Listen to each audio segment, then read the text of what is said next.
Shalom jemaat Tuhan, apa kabar hari ini? Semoga hari ini menjadi hari yang luar biasa bagi kita semua.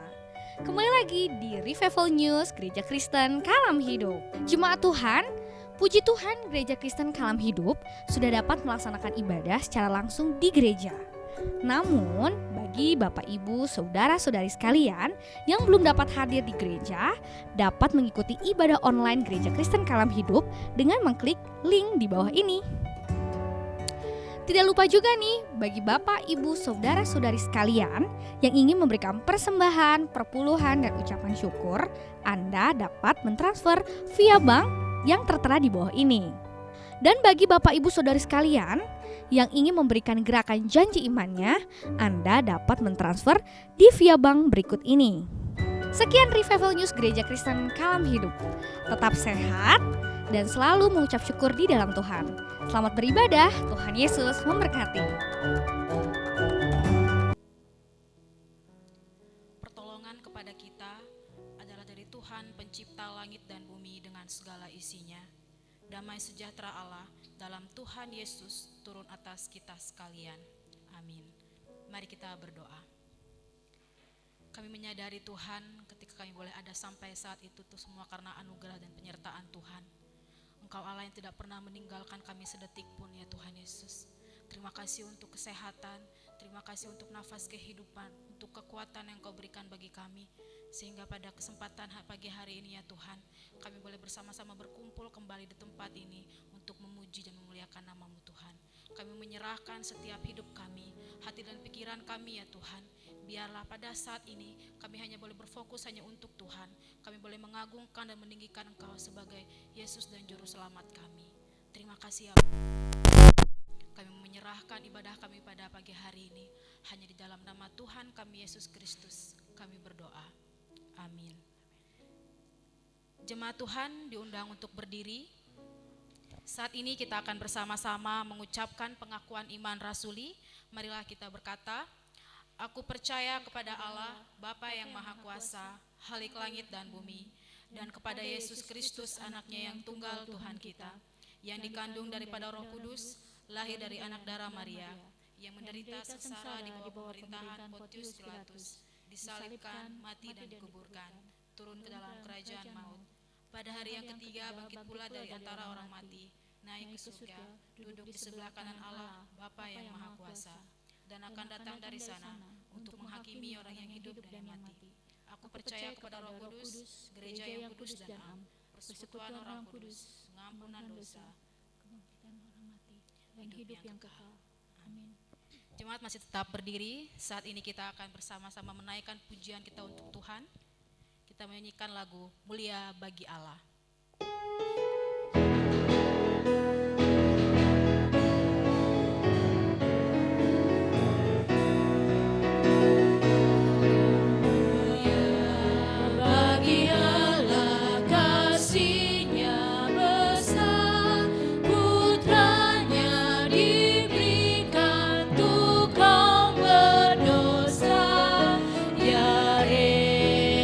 Disalib bagi manusia.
bersorak dan bertepuk tangan untuk Tuhan kita. Karena hanya dialah Allah yang berjaya dan memerintah atas hidup kita. Terpujilah namamu Tuhan, kuat dan penuh kemuliaan.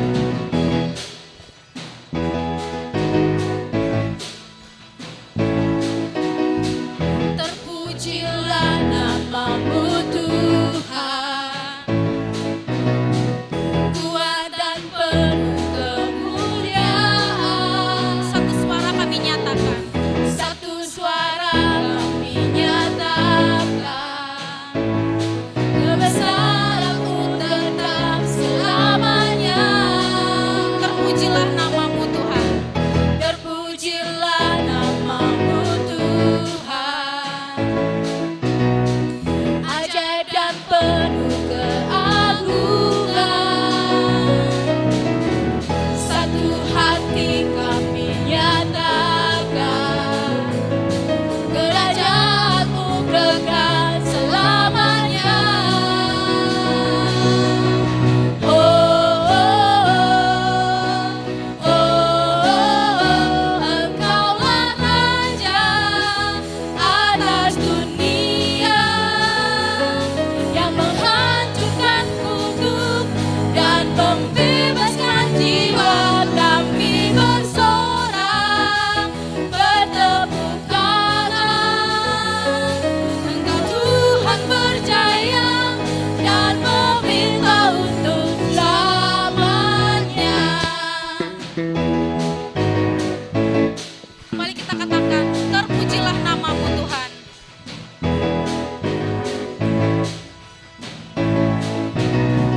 Terpujilah namamu Tuhan, ajaib dan penuh kemuliaan. Satu hati kami nyatakan, kerajaan-Mu kekal selamanya. Oh, oh, oh, oh, oh, Engkaulah Raja atas dunia, yang menghancurkan kutub dan membebaskan jiwa. Kami bersorak, bertepuk tangan. Engkau Tuhan berjaya dan memerintah untuk selamanya. Raja atas dunia, yang menghancurkan kutub dan membebaskan jiwa. Engkaulah Raja atas dunia, yang menghancurkan kutub dan membebaskan jiwa. Kami bersorak, bertepuk tangan.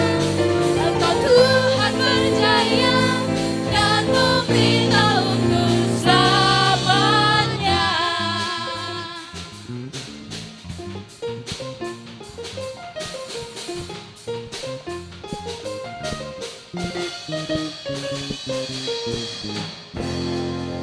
Beri tepuk tangan untuk Tuhan kita.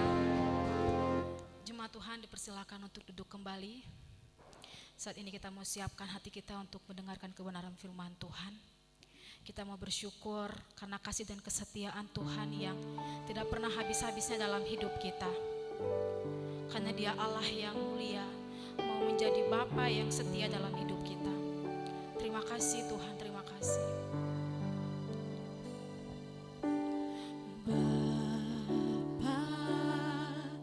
Kau setia,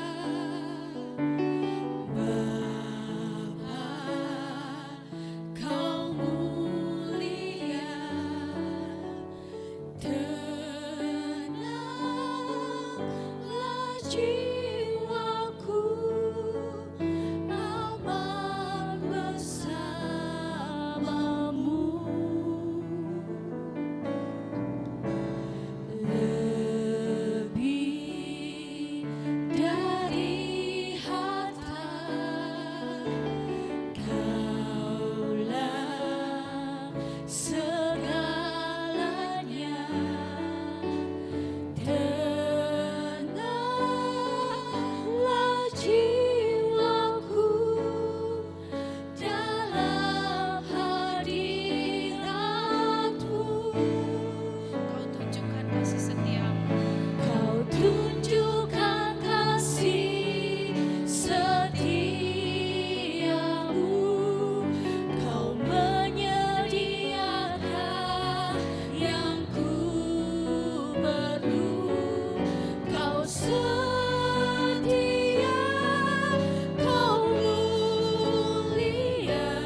pagi hari ini ya Tuhan, kami bersyukur karena kami ada di rumah Tuhan dan kami tidak menemukan diri kami di luar rumah Tuhan. Karena keputusan kami pagi hari ini adalah sebuah keputusan yang berasal daripada Tuhan dan merupakan kerinduan Tuhan terhadap setiap diri kami. Dan kami menyadari semua ini karena Tuhanlah yang menunjukkan kasih setia Tuhan kepada kami. Kalau tanpa kesetiaan dan kasih setia Tuhan, kami tidak pernah sanggup membayangkan apakah rumah Tuhan pada pagi hari ini. Bapa di surga, pada pagi hari ini kami mau mengucap syukur dan kami mau meneduhkan hati kami untuk sekali lagi menerima kebenaran firman-Mu. Sucikan, kuduskan setiap diri kami ya Tuhan. Secara khusus hamba-Mu yang akan menyampaikan kebenaran firman-Mu. Agar pada waktu firman itu boleh disampaikan, benih daripada kebenaran ini boleh sampai di tanah hati kami dengan tanah hati yang terbaik, sehingga Tuhan, benih ini boleh bertumbuh dengan leluasa di dalam kehidupan kami. Dan kami boleh menjadi satu pribadi yang jauh lebih baik lagi, yang siap untuk Tuhan pakai membawa perubahan bagi orang-orang di sekitar kami, karena kami terlebih dahulu diubahkan oleh Tuhan. Berkati pemberitaan firman pada pagi hari ini dan dari awal sampai pada akhirnya, nama Tuhan Yesus yang dipermuliakan. Amin. Selamat pagi jemaat yang dikasihi oleh Tuhan. Pada pagi hari ini kita diberikan satu tema yang sangat menarik sekali yang berbicara tentang berpegang pada janji Tuhan. Saya mengajak kita untuk melihat dua bagian daripada firman Tuhan, yaitu di dalam 2 Samuel pasal 9 ayat pertama sampai ke-13, dan kemudian dilanjutkan di dalam Matius pasal yang kelima ayat yang kelima. 2 Samuel pasal yang ke-9 ayat pertama sampai ke-13, dan kemudian kita lanjutkan di dalam Matius pasal yang kelima ayat yang kelima. Bapak Ibu, demikianlah firman Tuhan. Saya mengajak kita untuk membaca bergantian. Saya membaca ayat pertama, Bapak Ibu ayat yang kedua, dan begitu seterusnya sampai ayat yang ke-13. Dan kemudian Matius pasal yang kelima, tolong dipersiapkan terlebih dahulu. Kita akan membaca bersama-sama. Matius pasal yang kelima, ayat yang kelima, kita akan membaca bersama-sama. Kalau sudah menemukan, saya undang Bapak Ibu untuk sekali lagi berdiri untuk menghormati pembacaan firman Tuhan pada pagi hari ini. Kita akan membaca secara bergantian. 2 Samuel pasal yang ke-9 ayat yang pertama, LAI memberikan judul Daud dan Mephiboset. Ayat yang pertama berkata demikian, berkatalah Daud, masih adakah orang yang tinggal dari keluarga Saul, maka aku akan menunjukkan kasihku kepadanya oleh karena Yonatan.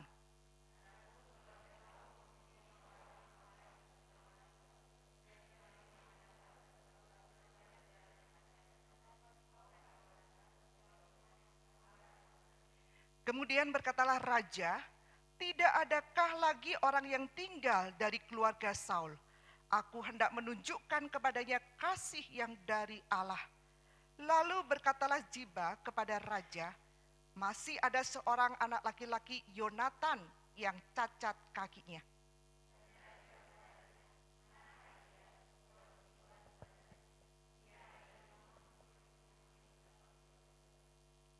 Sesudah itu Raja Daud menyuruh mengambil dia dari rumah Makhir bin Amiel dari Lodebar.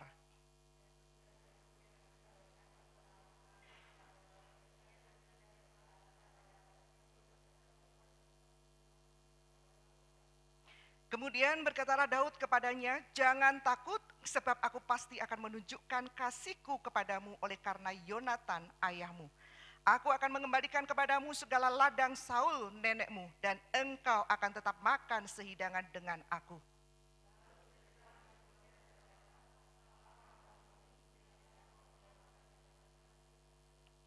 Lalu raja memanggil Ziba, hamba Saul itu, dan berkata kepadanya, segala sesuatu yang adalah milik Saul dan milik seluruh keluarganya, ku berikan kepada cucu tuanmu itu.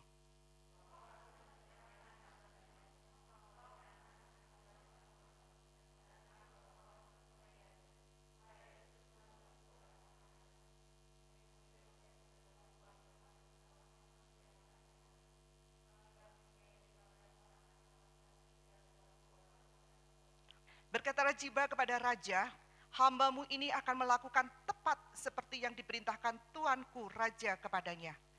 Dan Mefiboset makan sehidangan dengan Daud sebagai salah seorang anak raja.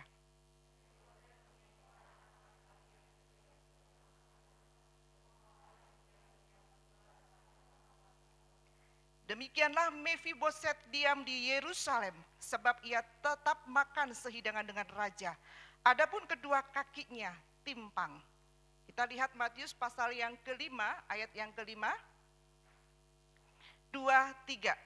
Berbahagialah orang yang lemah lembut, karena mereka akan memiliki bumi. Silakan duduk. Jemaat yang dikasihi oleh Tuhan, Matius 5 ayat kelima, saya akan membacakan sekali lagi. Berbahagialah orang yang lemah lembut, karena mereka akan memiliki bumi. Berbahagialah setiap diri kita yang bukan hanya membaca, mendengar, terlebih setiap diri kita yang mau melakukan kebenaran ini di dalam kehidupan kita sehari-hari. Saudara, pagi hari ini ada satu tema yang sangat menyentuh, dan kalau kita perhatikan satu tema yang diangkat dari kisah Daud dan Mefiboset adalah satu kisah yang memberikan sebuah gambaran yang akan membuat setiap orang yang mendengar, apalagi mengikuti kronologinya, akan membuat orang itu tidak akan pernah melupakan bagaimana seorang raja yang seharusnya memiliki banyak kesempatan untuk mengabaikan sesuatu yang tidak penting, tetapi justru raja itu memperlihatkan sesuatu yang tidak pernah dipikirkan oleh banyak orang. Saudara, kalau kita mengikuti latar belakangnya, sebenarnya Raja Daud ini memiliki sebuah tanggung jawab untuk mengembalikan daripada Mefiboset. Kenapa? Karena kalau kita perhatikan kisah yang melatar belakanginya, saudaraku, Daud itu adalah satu pribadi yang selalu dipojokkan oleh keluarga daripada Saul. Meskipun saudara, Daud memiliki satu relasi yang cukup manis, cukup baik dengan Yonatan, anak dari Raja Saul, tetapi kalau kita perhatikan mereka memiliki sebuah karakter yang sangat berbeda sekali. Bagi seorang Yonatan, Daud itu adalah belahan jiwanya. Ya, karena belahan jiwanya, maka saudara, Alkitab itu mencatat sampai 2 kali bagaimana Yonatan mengatakan untuk kedua kalinya bahwa dia akan memberikan semuanya kepada seorang yang tidak penting dan diabaikan yang bernama Daud. Tetapi berbeda dengan ayahnya, saudara. Ya, kalau kita perhatikan di dalam 1 Samuel 18 ayat ke-8, di sana dikatakan bahwa Saul itu begitu benci dengan yang namanya Daud, sampai kebencian itu sampai ditulang. Dan yang membuat seluruh perjalanan pemerintahan daripada Saul selalu dipenuhi dengan bayang-bayang Daud, dan itu membuat dirinya begitu gelisah. Dan 1 Samuel 18 ayat 8 di situ menggunakan kata ra'ah, yang artinya sumber daripada kegelisahan, sumber daripada kebencian daripada seorang yang bernama Saul itu, sumbernya itu dari iblis. Saudara, kalau hari ini kita ada di posisi daripada Daud, saudara, saya percaya tidak terlalu sulit buat diri kita itu untuk menggambarkan seperti apa keseharian yang dilewati oleh Daud. Saudara, posisi yang dihadapi oleh Daud adalah satu posisi yang sama, yang tanpa kita sadari kita itu sudah menghabiskan begitu banyak waktu kita di bawah bayang-bayang yang namanya kebencian. Kita benci dengan diri kita sendiri. Kita benci dengan satu kondisi, satu keadaan yang tidak sesuai dengan yang kita harapkan. Barangkali kita juga benci kepada siapa orang terdekat dengan diri kita, entah itu suami kita, entah itu istri kita. Kan kebencian itu sampai ke tulang sumsum kita. Atau barangkali saudara, kita benci dengan anggota keluarga lainnya. Barangkali kita benci dengan menantu kita. Kita benci dengan mertua kita. Dan barangkali saudara, kita benci dengan anak-anak kita. Bapak Ibu Saudara sekalian, kalau kita perbandingkan, lebih mudah mana orang terdekat, yaitu dalam tanda kutip keluarga, ataukah dibenci oleh orang lain? Saudara, kalau pagi hari ini kita ditanya, lebih mudah mana menghadapi orang yang terdekat kita yang jelas-jelas membenci kehadiran kita, atau menghadapi orang di luar anggota keluarga kita. Saudara, kita mungkin bisa berkata begini, Daud itu gampang, dia bukan anggota keluarga Saul. Siapa bilang, saudara? Karena Alkitab mencatat bahwa Daud adalah menantu daripada Saul. Daud adalah satu pribadi yang dia menantu, tetapi dia adalah merupakan seorang pahlawan yang dieluk-elukan di atmosfer kehidupan daripada Saul.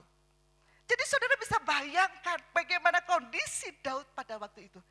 Apapun kebaikan yang Daud perbuat untuk keluarga Saul selalu dipandang tidak baik.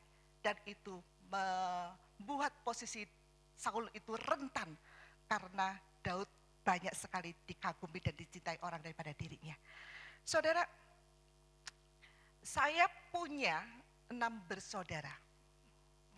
Hari ini kalau saudara bertanya kepada saya, bagaimana dengan saya sendiri, apakah saya masih hidup di dalam bayang-bayang kebencian? Saya coba untuk merenungkan ketika mempersiapkan khotbah ini, apakah saya sudah merdeka daripada bayang-bayang kebencian? Saudara, saya menyadari bahwa bayang-bayang kebencian itu tidak akan pernah bisa kita lupakan. Ya. Kenapa? Karena kalau kita bicara soal pengampunan, itu berbeda dengan melupakan. Orang yang mengampuni belum tentu melupakan. Orang yang mengampuni ketika pengampunan itu sedang berproses di dalamnya, maka peristiwa yang tidak dilupakan, yang tidak bisa dilupakan itu justru menjadi satu barometer, menjadi satu alat ukur apakah pengampunan itu sedang bekerja atau tidak di dalam diri kita. Dan biasanya saudara, atmosfer kebencian itu akan menjadi bayang-bayang kita sampai kapan? Sampai kita bertemu dengan Tuhan kita. Saudara, saya punya 6 bersaudara, saya 6 bersaudara, 3 laki-laki dan 3 perempuan. Papa saya tidak pernah menyentuh anak perempuannya dengan satu cubitan kecil sekalipun. Tapi kalau yang namanya anak laki, saudara, apapun yang mereka buat, mata papa saya itu seperti mata elang, mengawasi, memperhatikan, dan siap melepaskan ikat pinggangnya untuk melecut anak laki-laki. Dan hari ini, saudara, ketika saya melihat kilasan di balik belakang itu, satu hari saudara, saya dipanggil oleh papa saya, dan seperti sinetron drama Korea, saya harus angkat rok saya, dan kemudian papa saya itu melecut saya itu dengan kemoceng, dengan kayu kemoceng. Saya masih ingat sekali. Dan hari itu saya benci tidak dengan perlakuan papa saya. Oh, benci saudara. Tapi kalau saudara tanya hari ini dan saya bertanya kepada diri saya sendiri, apakah saya masih membenci peristiwa tersebut? Tidak ada saudara. Saya menceritakan dengan begitu ikhlasnya. Saya tidak pernah melupakan peristiwanya. Saya tidak pernah melupakan sorot mata papa saya. Saya tidak pernah melupakan bagaimana jeritan saya hari itu. Dan saya juga tidak pernah melupakan bagaimana ketidakadilan yang membuat saya diperlakukan seperti itu. Tetapi kalau saudara tanya kepada saya, apakah saya membenci papa saya? Tidak. Saudara, pengampunan bukan berbicara tentang melupakan, pengampunan adalah sebuah peristiwa yang mengikuti yang namanya bayang-bayang kebencian. Dan mungkin hari ini kebencian itu barangkali diukur, tertempel, bukan dengan fisik kita, tetapi mungkin di memori kita. Setiap kita punya kenangan dengan yang namanya kebencian. Dan saudaraku, proses yang disebut dengan memori itu bisa muncul kapan? Muncul kapanpun dan dimanapun juga. Sampai di satu titik saudara, ketika kita menceritakan peristiwa itu, yang ada cuma ucapan syukur karena ada keindahan dari peristiwa itu. Lalu apa hubungannya dengan Daud? Apa hubungannya dengan Mephiboset saudara? Saudara, bukankah kalau kita perhatikan, dari latar belakang kehidupan budaya pada zaman itu sebenarnya Daud tidak memiliki sedikit pun tanggung jawab untuk apa? Untuk mengembalikan posisi Mephiboset. Kenapa saudara? Karena di dalam budaya pada zaman itu seorang raja baru, maka ada satu budaya dia akan membunuh semua keturunan daripada raja sebelumnya. Jadi ketika Raja Daud itu naik ke tahta, seharusnya dia itu tidak perlu mencari Mephiboset. Meskipun saudara, dia pernah mendapatkan satu ikatan dengan Yonatan untuk anak keturunannya. Dia tidak memiliki satu tanggung jawab untuk mengembalikan posisi itu. Dan dia tahu Yonatan yang ada di surga pasti mengerti kalau seandainya dia tidak di momen 1 Samuel pasal yang ke-9 ini. Lalu saudara, apa yang kita bisa pelajari dari sikap Daud pagi hari ini terhadap Mephiboset? Yang pertama saudaraku, kita bisa belajar bahwa ternyata Daud itu bisa melihat yang namanya kairosnya Tuhan untuk dirinya. Menarik ya saudara ya. Kenapa Daud bisa melakukan sesuatu sikap yang menentang arus pada zaman itu? Ternyata kalau kita perhatikan dengan sungguh-sungguh kisah perjalanan daripada Daud dengan Mephiboset ini, saudara, kita bisa melihat bahwa Daud bisa melihat kairosnya Tuhan. Saudara, kalau berbicara tentang kairos, maka ini berbicara tentang waktunya Tuhan. Saudara, dalam Alkitab kita ada 3 jenis waktu Tuhan. Yang pertama, yaitu waktu yang berbicara tentang kronos. Kronos itu seperti apa saudara? Seperti kalender kita. Ada bulan, ada tahun, ada jam, ada menit, ada detik. Satu periode waktu yang ada batasnya. Itu disebut dengan kronos. Tetapi saudara, ada jenis waktu yang lain yang disebut dengan apa? Aion. Aion itu berbicara tentang waktu yang tidak ada batasnya. Dan biasanya identik dengan yang namanya kekekalan atau berbicara tentang kitab Kejadian sampai kitab Wahyu. Satu perjalanan kronologis yang tidak bisa dibatasi meskipun ada satu batasan yang namanya Kejadian ataupun Wahyu. Tetapi ada satu lagi saudara, waktu yang di dalam Alkitab yang berbicara tentang kairos. Saudara, kairos ini berbicara tentang apa? Saudara, satu periode tertentu, satu periode yang tidak akan pernah kembali lagi yang terjadi dalam kehidupan seseorang, dan biasanya di dalam periode ini ada yang disebut dengan kesempatan, dan di situ Tuhan itu sedang bekerja. Saudara, melalui Mephiboset inilah saudara, Daud menangkap yang disebut dengan kairosnya Tuhan saat dirinya itu di-reminder, saat dirinya itu dicolek oleh Tuhan, diingatkan tentang janjinya kepada Yonatan untuk tetap membiarkan keturunannya itu hidup. Dan meskipun Yonatan mati, saudara, ketika Daud dicolek, diingatkan, di-reminder oleh Tuhan, maka dengan mudahnya seorang yang bernama Daud itu menangkap kairosnya itu dan kemudian terlibat dengan pekerjaan Tuhan, dan kemudian terjadilah yang namanya 1 Samuel pasal yang ke-9 ayat pertama sampai ketiga ini. Saudara, kenapa Daud mau dan kenapa Daud begitu peka? Kenapa saudaraku Daud mau begitu repotnya mencari seorang anak yang merupakan musuh sekaligus tidak penting dalam hidupnya?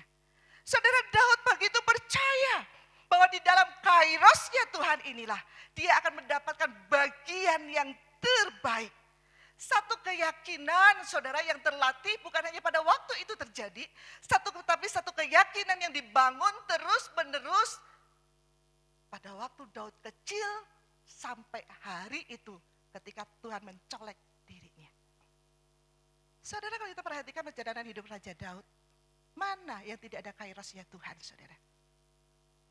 Kalau kita perhatikan saudara, waktu kecil dia hidup di tengah-tengah saudara dan ayahnya, hampir saja dia dilupakan bahwa ada seorang anak yang bernama Daud. Betul? Nabi Samuel datang ke rumah Daud untuk mencari seorang raja yang diurapi. Ketika kakak-kakak itu berbaris dan mencari mana raja yang tidak dipilih oleh Allah karena dia diutus oleh Allah untuk mengurapi. Saudara, Allah mengatakan bukan ini yang aku cari. Bahkan ketika Samuel bertanya, apakah hanya ini anakmu? Di situ baru orang tuanya ingat. Di situ baru saudaranya ingat. Ada seorang adik kecil yang ada di tengah padang dan mereka hampir melupakan ada ada satu anggota keluarga yang lain. Tapi saudara, di posisi Daud, dia tidak pernah menyimpan itu sebagai sebuah kebencian. Tetapi saudara, dia menyadari bahwa meskipun dia dilupakan, Allah itu tidak melupakannya. Saudara, pertanyaan kita untuk kita hari ini, saudara, seberapa banyak kita sudah melatih diri dan mengizinkan diri kita dilatih dengan kairosnya Tuhan? Atau barangkali jangan-jangan saudara, perjalanan hidup kita itu mengalir begitu saja karena kita merasa bahwa hidup kita itu dari anugerah demi anugerah, sehingga kairosnya Tuhan itu sudah tidak terlalu penting buat diri kita. Sehingga pada waktu Tuhan mencolek kita, mereminder kita, meminta kita untuk melakukan sesuatu untuk Tuhan, untuk kepentingan pekerjaan Tuhan, kita melewatkan begitu saja. Saudara, Daud mudah dicolek, mudah diingatkan, mudah di-reminder. Karena Daud meyakini dengan benar siapa Allahnya. Dia sangat mengenal siapa Allah Abraham.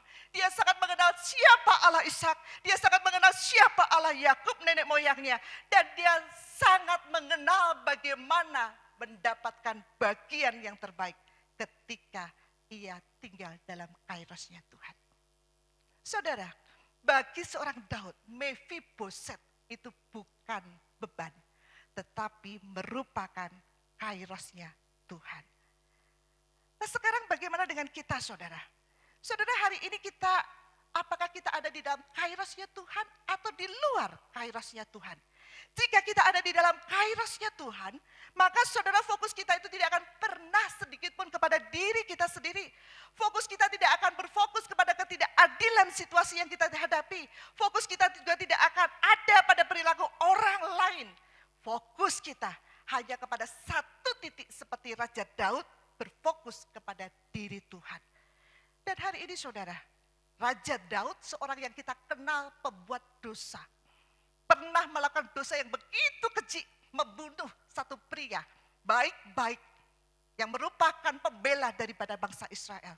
Tetapi kalau hari ini kita perhatikan di dalam Ibrani pasal 11, di situ dituliskan nama Daud dimateraikan sebagai salah satu daripada orang-orang beriman, tokoh-tokoh beriman, dan pena Allah sendiri menuliskannya. Kenapa? Karena Allah menemukan dalam ketidaksempurnaan seorang yang bernama Daud. Pada waktu dia diuji, salah satunya dengan lewat perjalanan dengan Mephiboset ini, Allah kembali menemukan Daud, bahwa Daud adalah seorang yang hidup di dalam kairosnya Tuhan, dan dia sangat peka dengan kairos itu. Menarik saudara. Dan yang kedua saudara, pelajaran apa yang kita bisa dapat dari peristiwa ini, ternyata saudara, Daud melihat Mephiboset adalah sebuah monumen, satu tanda untuk mengenang dan mengingatkan kepada seseorang terhadap sesuatu yang berharga. Saudara, setiap diri kita pasti memiliki sesuatu yang berharga sebagai bahan bakar untuk melakukan pekerjaan baik yang Tuhan persiapkan, yang saudaraku, yang disebut dengan kairosnya Tuhan. Dan saudara, jika hari itu saudara tidak ada satu peristiwa yang dicatat di dalam 1 Samuel pasal 18:1-4, barangkali saudara titik awal itu tidak pernah ada, maka saudara tidak akan pernah ada kisah yang disebut dengan kisah hari ini, yaitu Mephiboset. Saudara, pertanyaan buat diri kita hari ini, apa yang paling berharga dalam hidup kita? Pikir dulu baik-baik saudara.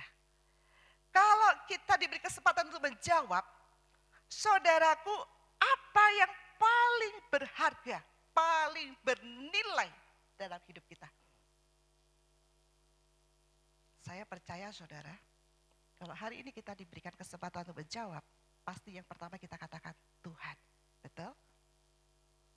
Tapi kalau hari ini kita diberikan satu skala, 1 sampai 100, dan 100 itu menunjukkan kesempurnaan Tuhan. Permisi tanya saudara, kita akan menempatkan diri kita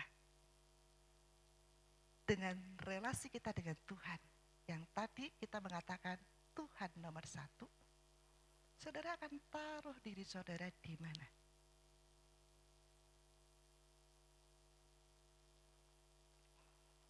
Bapak Ibu Saudara sekalian, kenapa ini penting? Kenapa ini perlu kita jawab hari ini? Karena inilah esensi daripada firman pagi hari ini. Tuhan mau supaya kita melihat bagi Tuhan ada sesuatu yang bernilai, yang perlu Tuhan perhitungkan, perjuangkan, dan Dia mau mengorbankan semuanya untuk itu. Apa maksudnya, saudara?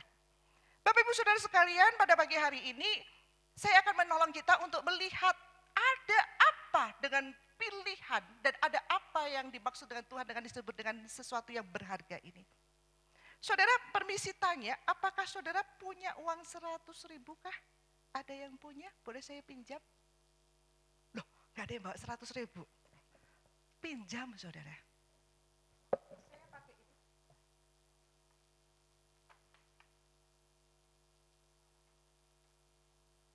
Bisa tolong ke depan?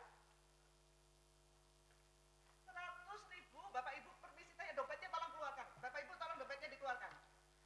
Ya, dompetnya saya tidak minta, hanya uang 100.000.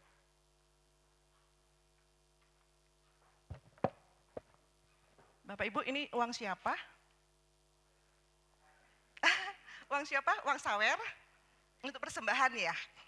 Jadi Cik Lili ini buat persembahan ya. Ini uang siapa ini? Maaf. Hendrik ya? Oh, Cik Lili. Bapak Ibu, uang bendahara itu selalu mulus gitu ya. Bercahaya lagi. Itu uang bendahara ya. Bapak Ibu Saudara sekalian, uang ini berharga enggak? Ya, mungkin ini satu ilustrasi yang sering kali diperagakan, tapi hari ini saya perlu mereminder saudara. Ini berharga enggak? Berharga ya? Kenapa? Karena dia mulus, baik, cantik, karena dia ada dari tangan bendahara kita, betul? Ya. Tapi permisi tanya saudara, kalau ini saya beginiin, saya injak, Bapak Ibu, uang ini masih berharga enggak? Kenapa berharga? Karena ada nilai. Makasih ya, Ci. Bapak Ibu Saudara sekalian, sadar atau tidak sadar, diri kita di hadapan Tuhan itu seperti uang ini. Kenapa saudara?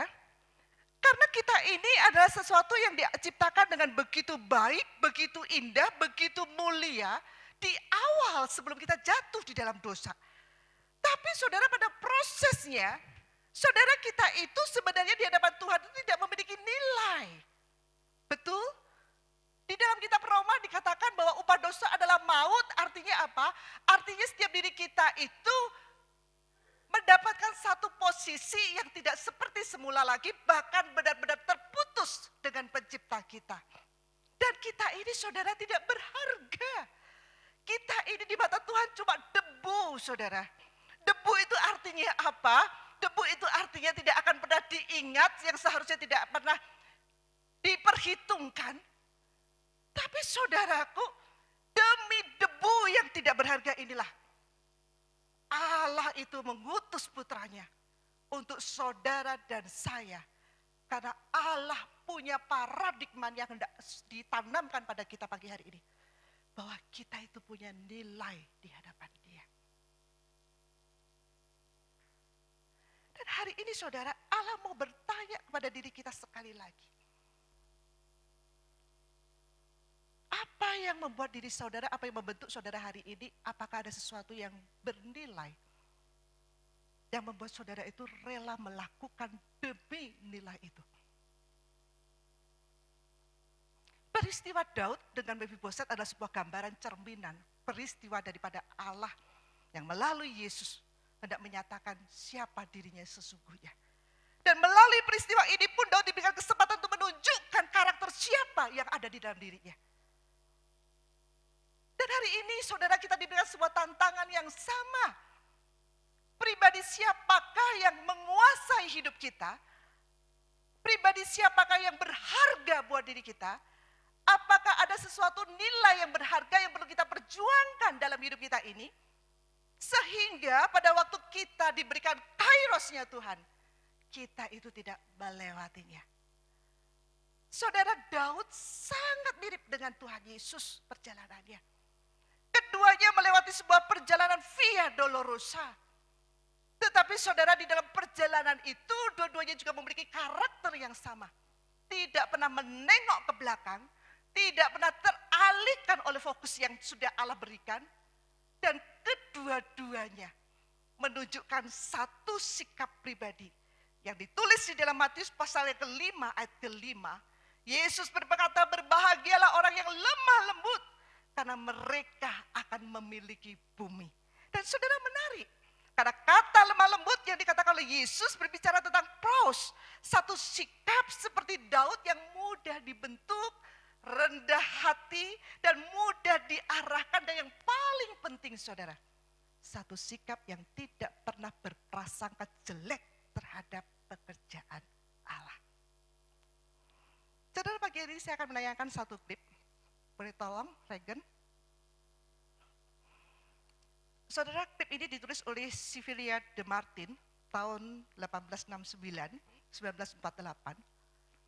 Dia adalah seorang penulis him.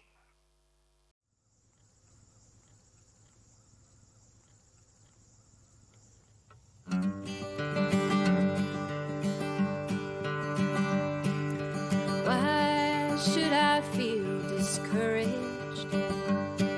And why should the shadows come?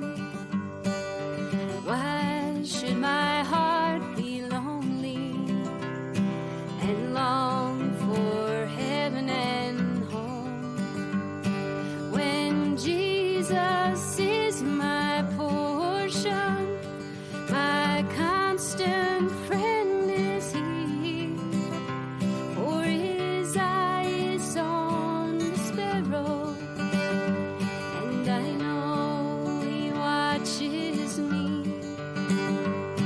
His eye is on the sparrow, and I know He watches me. And I sing because I'm happy, and I sing because I'm free, for His eye is on the sparrow, and I know He watches me. Let not your heart be troubled. His tender word I hear and Dan rest. satu hari dia berkunjung ke rumah sahabatnya, dan dia menemukan sahabat itu sudah bertahun-tahun berbaring dalam kondisi yang sangat lemah sekali. Dan Sivira ini bertanya kepada sahabatnya ini. Dia bertanya demikian, saudara. Pernahkah engkau selama melewati tahun-tahun ini merasa kecil hati, merasa putus asa? Dan hari itu saudara, Sivilia de Martin berkata begini, mendapatkan sebuah jawaban yang membuat inspirasi tulisan ini ada. Teman ini berkata begini, Martin, bagaimana saya bisa berkecil hati? Saudara, menarik sekali ya. Pada waktu Sivilia de Martin ini datang, dan dia bertanya kepada teman yang berbaring bertahun-tahun, dan dia bertanya, apakah engkau tidak pernah berkecil hati, putus asa dalam perjalanan kamu selama di tempat tidur? Teman ini dengan spontan berkata, bagaimana saya bisa berkecil hati? Burung pipit yang tidak ada harganya, itu saja dipelihara Tuhan, diperhatikan, menjadi fokus Tuhan, apalagi saya. Dalam seluruh perjalanan hidup kita itu lebih daripada seekor burung pipit. Kalau Allah pelihara burung pipit yang tidak ada harganya pada zaman itu, saudaraku, apalagi diri kita. Oleh karena itu, Sisilia mengatakan tidak ada alasan buat diri kita untuk tidak bahagia di dalam perjalanan kita di tengah dunia ini. Kata praus yang dipakai oleh Tuhan Yesus memperlihatkan satu pribadi yang tidak pernah berprasangka terhadap diri Allah dan kairosnya Allah adalah satu pribadi yang sungguh-sungguh mengenal siapa Allah dan bagaimana dia berpegang kepada janji Allah. Dan saudara, hari ini kita diberikan sebuah tantangan sekali lagi. Apakah kita ada dalam kairosnya Tuhan atau tidak? Kalau kita adalah kairosnya Tuhan, meskipun kondisi bangsa kita, meskipun gereja di sebelah-sebelah kita. Hari ini saya cukup kaget saudara. Saya naik motor untuk pertama kalinya ke gereja, karena Muse itu harus pelayanan di Jakarta. Sudah saya melewat satu gang, dan saya menemukan ada satu gereja berdesakan. Orang-orang yang di usia 60 tahun ke atas. Dan saya berpikir Tuhan tidak adil. Banyak sekali jemaat kita yang rindu ke gereja, mereka tidak bisa ke gereja karena protokol. Tapi lihat, ada gereja-gereja yang mendapatkan kairosnya Tuhan. Jemaat-jemaat mereka leluasa bisa ke gereja. Dan saya mengatakan Tuhan, kau tidak adil. Tapi saudara, itu ada sebuah perkataan yang merupakan satu perkataan bercanda dengan Tuhan. Dan kalau hari ini kita masih belum diizinkan beribadah bertemu dengan orang-orang yang usianya di atas ataupun di bawah protokolnya Tuhan. Bapak Ibu Saudara sekalian, ini pun juga kairosnya Tuhan. Nah pertanyaannya, kita peka tidak dengan kairos itu? Ya, kalau Yesus punya kelembutan hati seperti Daud memiliki kelembutan hati seperti Tuhan Yesus. Bagaimana dengan kita? Apakah kita menjadi pribadi yang bisa diarahkan? Tundukkan kepala kita berdoa. Mari, pianis menaikkan pujian. Bapak Ibu Saudara sekalian, malam pagi hari ini kita diingatkan dan dicorek oleh Tuhan. Apakah kita ada dalam kairosnya Tuhan atau tidak? Mari kita mengambil saat teduh dan kita katakan kepada Tuhan, periksa hati kita masing-masing. Peristiwa Daud dengan Mephiboset bukanlah sebuah peristiwa kebetulan yang ditulis dengan begitu saja tanpa tujuan. Pena Allah menuliskannya ini untuk boleh mereminder setiap diri kita, mengingatkan setiap diri kita. Bahwa hidup kita adalah satu kairos demi kairos. Karena kita adalah satu pribadi yang sudah dipilih, kita adalah pribadi yang berharga di mata Allah. Kita adalah pribadi yang sudah membuat Allah itu merelakan putra satu-satunya turun di tengah dunia ini. Hanya untuk menemukan kita dan meyakinkan diri kita bahwa kita bukanlah debu sembarangan. Tetapi kita adalah merupakan nafas dan rupa dan gambar Allah. Dan melalui Yesus, Allah berkata, bahwa hidup di dalam kairosnya Tuhan ada sebuah kebahagiaan tersendiri yang Tuhan persiapkan. Daud adalah satu pribadi yang Allah pertontonkan kepada kita hari ini. Tidak sulit berjalan di dalam kairosnya Tuhan. Yang menjadi sulit buat diri kita adalah kita tidak mengenalinya.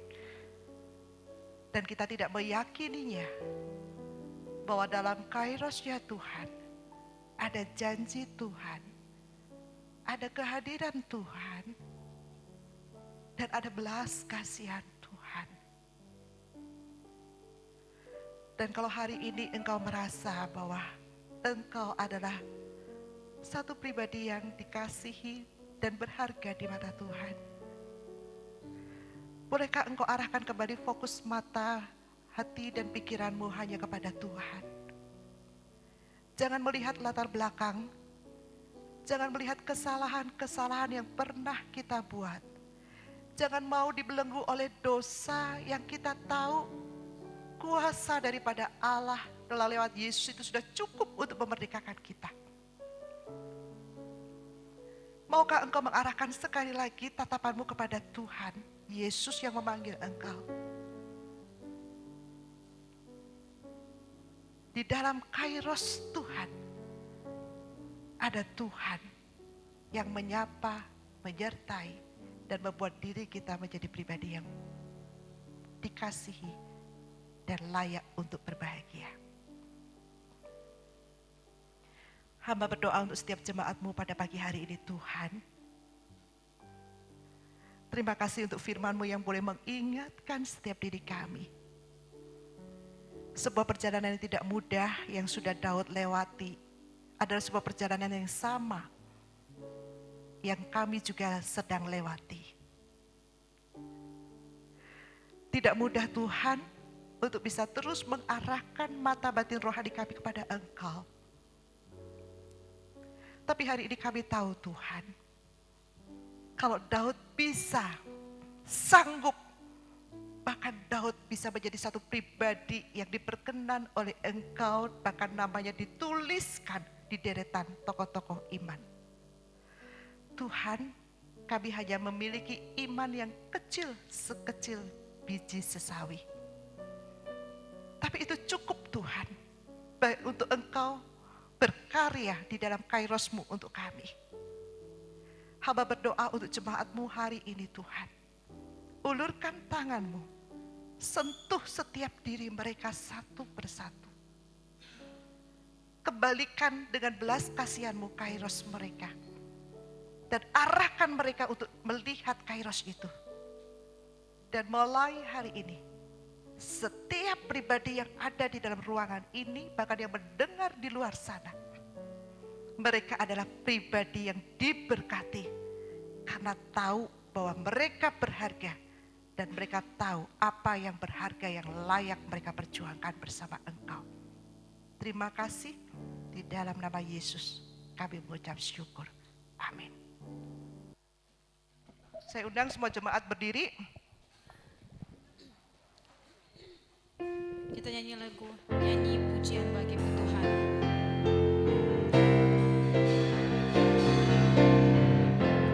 Nyanyi pujian bagimu, Tuhan. Pujian bagimu, Tuhan. Namamu besar dan layak dipuji. Muliakan namamu, Tuhan. Muliakan namamu, Tuhan. Namamu besar dan layak dipuji. Nyanyi pujian bagimu. Tuhan, pujian bagimu, Tuhan. Namamu besar dan layak dipuji. Muliakan namamu, Tuhan. Muliakan namamu, Tuhan. Namamu besar dan layak dipuji. Namamu besar dan layak dipuji. Namamu besar dan layak dipuji.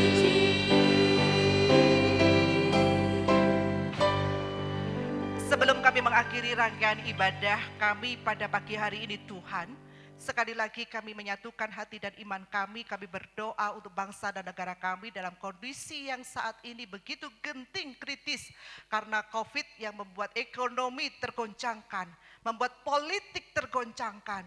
Kami mohon kemurahan Tuhan boleh terus menaungi kegerakan daripada pemerintahan kami, sehingga pemerintahan kami boleh mendapatkan hikmat marifat daripada Tuhan, dan mereka boleh mendapatkan kesatuan hati daripada seluruh tim yang ada di kabinet dari yang atas sampai ke bawah, sehingga Tuhan kami boleh bersama-sama mengatasi ini dan melewati ini dengan kemenangan yang berasal daripada Tuhan. Dan kami juga berdoa untuk semua kegiatan yang dilakukan pertengahan minggu bagi gereja kami ya Tuhan. Kami ditantang hari ini untuk mengambil bagian di dalamnya. Kami tidak akan melewatinya Tuhan. Dan hamba berdoa di dalam nama Yesus untuk setiap jiwa-jiwa, setiap hati daripada umat-Mu yang hari ini dalam ruangan ibadah ini. Berikan kami anugerah kemenangan dari Tuhan untuk ada di dalam event-event pertengahan ibadah kami. Dan kami juga berdoa ya Tuhan untuk acara PDW yang akan dilakukan Senin nanti, 7 gereja Injili, dan kami adalah bagian daripada gereja Injili yang ada di kota Bandung ini, dan kami rindu sekali Tuhan, di dalam perayaan mengingat perjalanan 65 tahun sekian PDW dan gereja kami terlibat di dalamnya. Kami boleh ada di dalam hari Senin nanti bersama dengan para pengurus dan orang-orang setia di dalam wanita-wanita yang ada di 7 gereja. Duduk bersama-sama secara online untuk bersama-sama berdoa bagi bangsa kami, gereja kami, untuk umat Tuhan dan untuk jemaat Tuhan secara khusus. Dan kami akan menjadi pendoa-pendoa Tuhan pada malam itu. Kami berdoa, berikan kami kerinduan untuk boleh mengambil bagian di dalamnya. Dan sebentar lagi Tuhan, kami akan berpisah satu dengan yang lain. Kami mohon ya Tuhan, Engkau berkati saudara-saudara kami yang tidak bisa hadir, yang lemah, yang sakit, kiranya Engkau sertai. Yang hari ini dalam kondisi kelemahan, karena iman percaya mereka tergoncangkan. Kami mohon Engkau kembalikan mereka di tengah-tengah kami dalam ibadah-ibadah selanjutnya. Dan biarlah di akhir seluruh rangkaian ibadah ini, Tuhan kami mohonkan berkat daripada Tuhan. Marilah kita arahkan hati kita dan menerima berkat daripada Tuhan. Biarlah kiranya kasih daripada pemeliharaan Allah Bapa kita, cinta kasih kesetiaan daripada Tuhan Yesus yang sudah berkorban buat diri kita, dan bahkan penyertaannya melalui Allah Roh Kudus boleh terus menyertai perjalanan kita, sehingga apapun yang kita usahakan sepanjang hidup kita dibuat berhasil karena nama Tuhan Yesus dipermuliakan. Mulai hari ini sampai Maranatha kita berjumpa dengan Tuhan kita Yesus Kristus. Amin.